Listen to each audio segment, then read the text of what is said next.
Assalamualaikum warahmatullahi wabarakatuh. Selamat pagi pemirsa Trans7. Hasanah Ensiklopedi Islam Dunia pagi ini kembali hadir untuk melengkapi hasanah pengetahuan Islam dunia ke hadapan Anda. Selama setengah jam ke depan akan kami isi dengan informasi. Pengobatan penyakit dengan cara Islam. Pahlawan perang Islam yang memperjuangkan kemerdekaan Indonesia. Serta gedung pencakar langit di kota muslim di dunia. Dan pemirsa, inilah Hasanah Ensiklopedi Islam Dunia hari ini.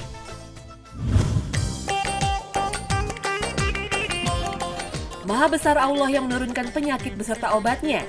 Allah Subhanahu wa Ta'ala memerintahkan kita berobat bila sakit, namun jangan dengan cara yang mengarah pada kesyirikan. Berobatlah dengan cara-cara yang sudah diisyaratkan dalam Islam. Dan berikut adalah jenis pengobatan yang sesuai dengan syariat Islam. Bekam atau hijamah merupakan teknik pengobatan sunnah Rasulullah SAW yang telah lama diamalkan oleh manusia sejak zaman dahulu kala. Teknik pengobatan bekam adalah metode membuang darah kotor atau racun berbahaya serta mengeluarkan angin dari dalam tubuh melalui permukaan kulit. Bekam tradisional biasanya menggunakan tanduk kerbau. Prosesnya cukup unik. Tanduk kerbau disemprot dengan cairan alkohol di bagian dalam, kemudian tanduk disulut dengan api sehingga keluar nyala api, dan setelah itu tanduk langsung ditempelkan di permukaan kulit. Metode bekam kering seperti ini berguna untuk menghilangkan rasa nyeri pada tubuh. Selain itu juga untuk melenturkan otot-otot yang kaku, terutama pada punggung dan pinggang.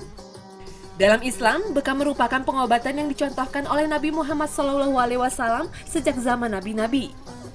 Sebagaimana dijelaskan dari Anas bin Malik radhiyallahu anhu, Rasulullah bersabda sebaik-baiknya pengobatan yang kalian lakukan adalah dengan hijamah.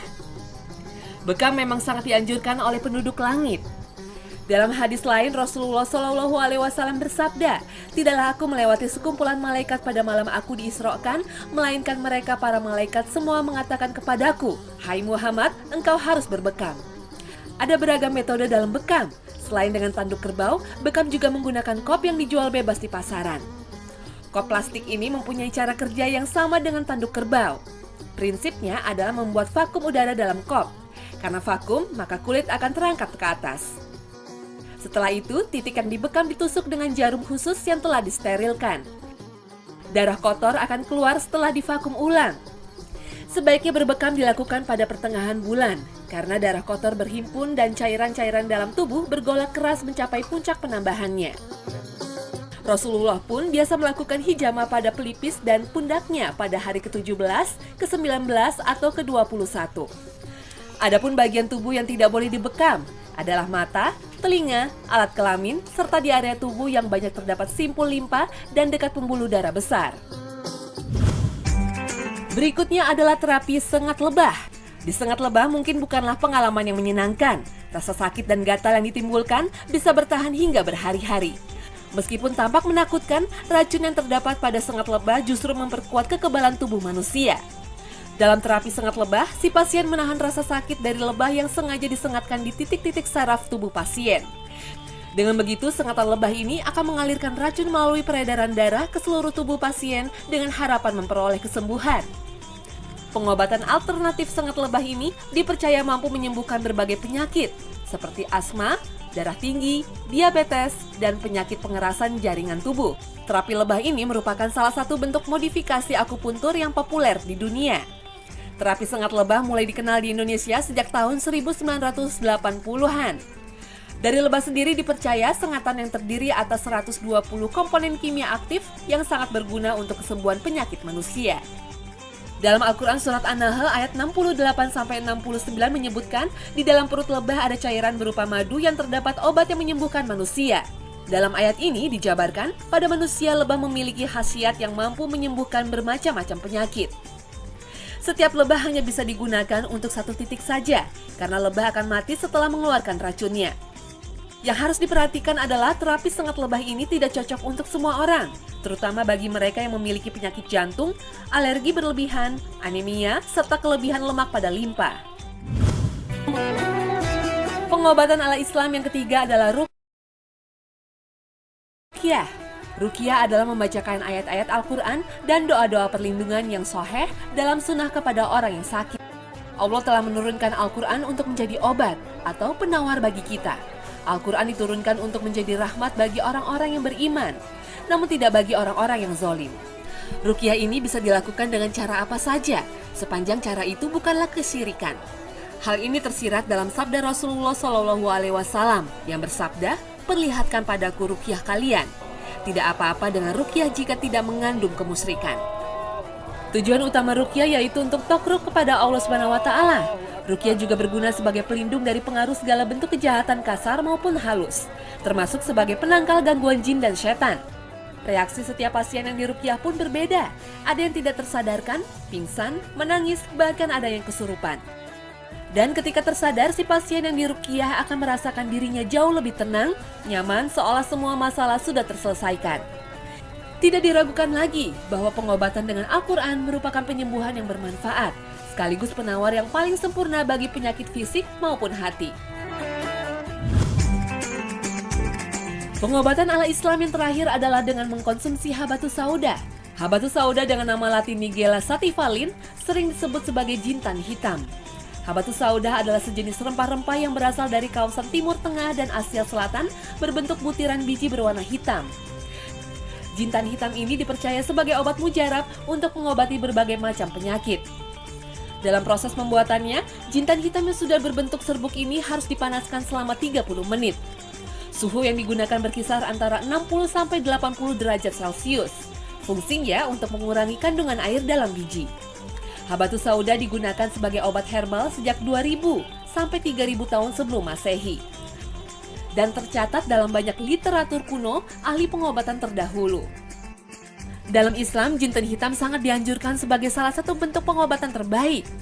Dinyatakan dalam hadis dari Hurairah radhiyallahu anhu bahwa Rasulullah SAW bersabda, "Gunakan olehmu habatus sauda atau jintan hitam karena di dalamnya terdapat obat bagi segala jenis penyakit kecuali kematian."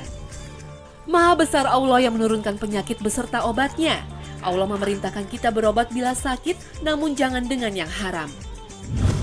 Pemirsa Hasanah, jangan kemana-mana, karena selanjutnya akan kami hadirkan kisah-kisah pahlawan perang Islam yang memperjuangkan kemerdekaan Republik Indonesia. Tetap bersama Hasanah, Ensiklopedia Islam Dunia.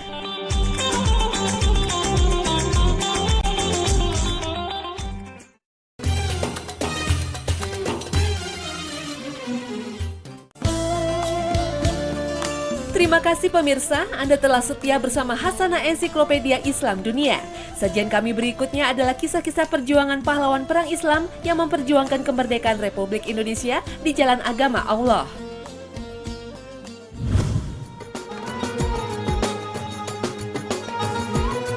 Nanggro Aceh Darussalam merupakan daerah yang banyak melahirkan pahlawan perempuan yang gigih tidak kenal kompromi melawan kaum imperialis. Cut Nyak Dien, salah satu dari perempuan berhati baja yang masih mencabut rencong dan melawan pasukan Belanda. Pahlawan kemerdekaan nasional kelahiran Lampadang Aceh tahun 1850 ini dalam berperang tentunya tidak lepas dari syariat Islam. Kisah kepahlawanan Cut Nyak Dien ini dijadikan film dan sukses menyedot perhatian masyarakat Indonesia, bahkan industri film dunia. Perjuangan Cut Nyak Dien diawali pada tanggal 8 April 1873. Belanda mendarat di pantai Cireman, kemudian menguasai Masjid Raya Baitur Rahman dan membakarnya. Peristiwa inilah yang menjadi pemicu perlawanan Cut Nyak Dien. Perang pun dilanjutkan secara gerilya dan dikobarkan perang Fisabilillah. Fisabilillah merupakan gelaran dan sejenis perlakuan yang dianggap mulia dalam Islam. Sehingga umat Islam yang melaksanakannya niscaya akan mendapatkan kemuliaan dan kejayaan di dunia dan surga Allah di akhirat. Karena kondisi fisiknya yang semakin tua, Cut Nyak Dien ditangkap Belanda dan dibawa ke Sumedang, Jawa Barat. Sampai pada akhirnya tanggal 6 November 1908, Cut Nyak Dien meninggal karena usianya yang sudah tua dan dimakamkan di daerah Guyung Puyuh, Sumedang. Tuanku Imam Bonjol, pejuang Islam kelahiran Pasaman, Sumatera Barat tahun 1772 ini bernama asli Muhammad Syahab. Ia memimpin perlawanan terhadap Belanda dalam Perang Padri pada tahun 1803 hingga 1838. Perang Padri muncul sebagai sarana kaum Padri atau kaum ulama dalam menentang perbuatan-perbuatan kesyirikan dan kegiatan yang menyalahi aturan Islam pada masa itu. Peperangan heroik ini sekaligus usaha penegakan syariah Islam di ranah Minang. Gerakan Padri yang dipimpin Tengku Imam Bonjol adalah bukti satu usaha perjuangan politik merebut kekuasaan agar dapat menjalankan syariah Islam dengan utuh dan murni. Tuanku Imam Bonjol gugur di medan perang pada tanggal 6 November 1864 di Pinileng, Minahasa dan dimakamkan di Desa Lota, Sulawesi Utara.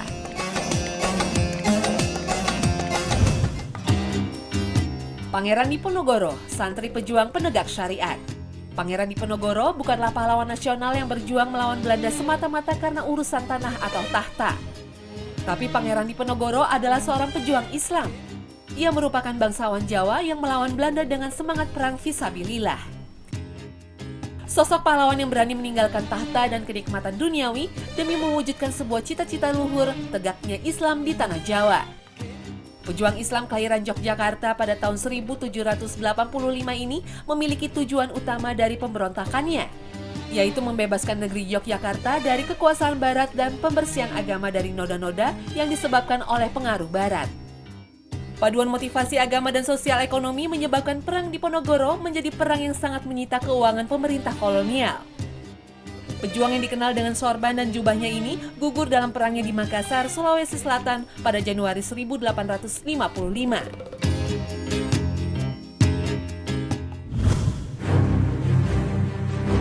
Panglima Besar Jenderal Sudirman merupakan satu tokoh penting yang pernah dimiliki negeri ini. Pemimpin teladan bangsa ini dikenal sebagai Panglima Tentara Nasional pertama, tokoh agama, pendidik sekaligus pelopor perang gerilya di Indonesia.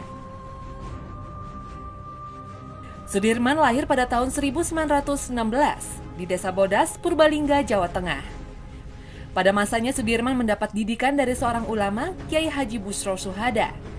Dan inilah yang membuatnya memiliki keteguhan dalam berjuang kendati selama gerilya beliau menderita sakit paru-paru dan harus ditandu. Setelah selama 7 bulan bergerilya melawan penjajah sekaligus memerangi penyakitnya tanpa pengobatan dan perawatan medis, Jenderal Besar Sudirman pulang mengakhiri gerilyanya.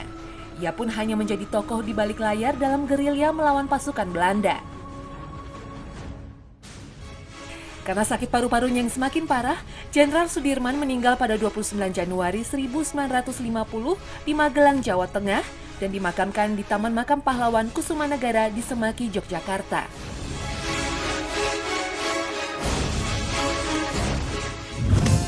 Dan sesaat lagi bangunan megah berupa gedung-gedung pencakar langit di kota muslim di dunia akan semakin melengkapi episode Hasanah kali ini. Tetap bersama Hasanah, Ensiklopedia Islam Dunia.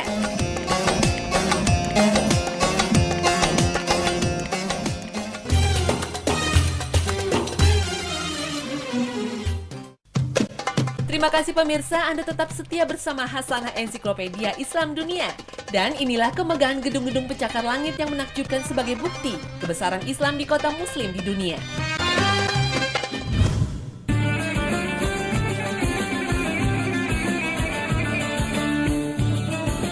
Dubai Uni Emirat Arab memiliki gedung tertinggi dunia, Khalifah Burj Dubai. Gedung jangkung yang sering dikenal dengan Burj Dubai ini tingginya menjulang hingga 800 meter dengan 160 lantai atau setara 6 kali tinggi Monas di Jakarta. Luas total bangunan mencapai 330.000 meter persegi. Proyek prestisius ini mengalahkan Menara Taipei 101 di Taiwan. Gedung pencakar langit Khalifah Burj Dubai diresmikan pada tanggal 3 Januari 2010. Percikan kembang api dan keindahan lampu sorot memeriahkan peresmian Burj Dubai.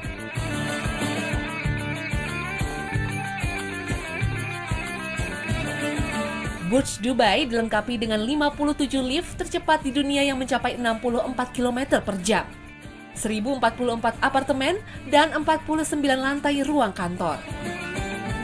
Total seluruh biaya yang dibutuhkan untuk menyelesaikan Burj Dubai sekitar 4,1 miliar dolar Amerika atau sekitar 40 triliun rupiah.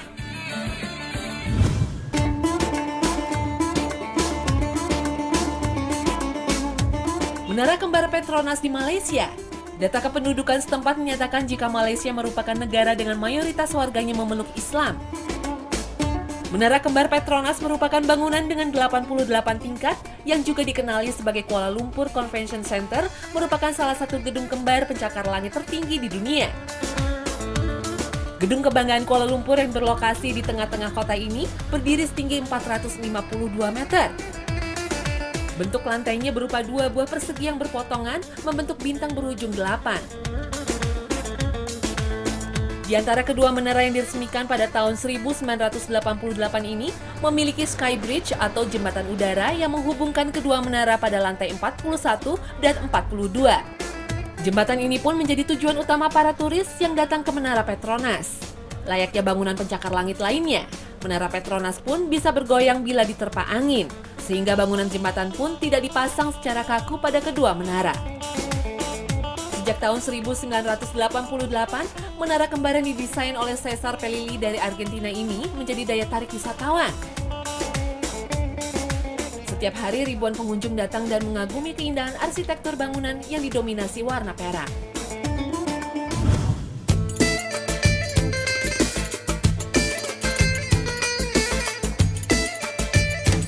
Gedung pencakar langit di kota muslim berikutnya yaitu Zamzam Tower di kota Mekah, Arab Saudi. Bagi Anda yang sudah pernah melangkahkan kaki di Tanah Suci, tentunya Anda pasti mengenal bangunan pencakar langit ini. Zamzam Tower memiliki nama asli Gedung Wakaf Malik Abdul Aziz. Kemegahan towernya sangat mengagumkan, menjulang tinggi dengan 70 lantai di atas tanah seluas 70.000 meter persegi. Dari gedung yang dilengkapi berbagai peralatan canggih ini dapat menyaksikan kegiatan jamaah yang sedang tawaf di Ka'bah. Gedung berlantai dasar sebuah pusat perbelanjaan ini mulai dibangun pada 28 November 2002 oleh Raja Abdullah bin Abdul Aziz dan dihiasi dengan menara jam raksasa berdiameter 45 meter yang menjadi landmark kota Mekah.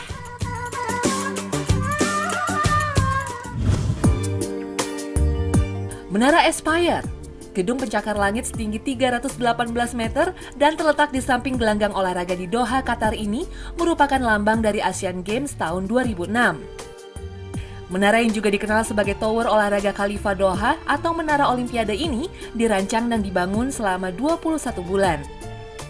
Gedung ini dipersiapkan khusus untuk menghadapi Asian Games ke-15 yang diselenggarakan oleh Qatar pada tahun 2006. Di malam hari, Menara Kebanggaan Qatar yang dihiasi dengan sekitar 4.000 lampu LED semakin memancarkan keindahannya. Sinar lampu membentuk pola animasi dan menyala secara bergantian di dinding menara. Pemandangan ini mampu memanjakan pandangan siapapun dengan pancaran cahaya warna-warninya. Untuk menampilkan tumpahan cahaya yang fantastis ini, diperlukan kabel sepanjang 200 km. Kabel ini menghubungkan 4.000 lampu LED dengan kapasitas 6 watt masing-masing lampu. Untuk itu memerlukan 305 mAh listrik. Gedung ini sekaligus merupakan hotel bintang 5, 17 lantai dan 3 lantai museum olahraga. Menara ini pun berperan sebagai landmark kota Doha, Qatar.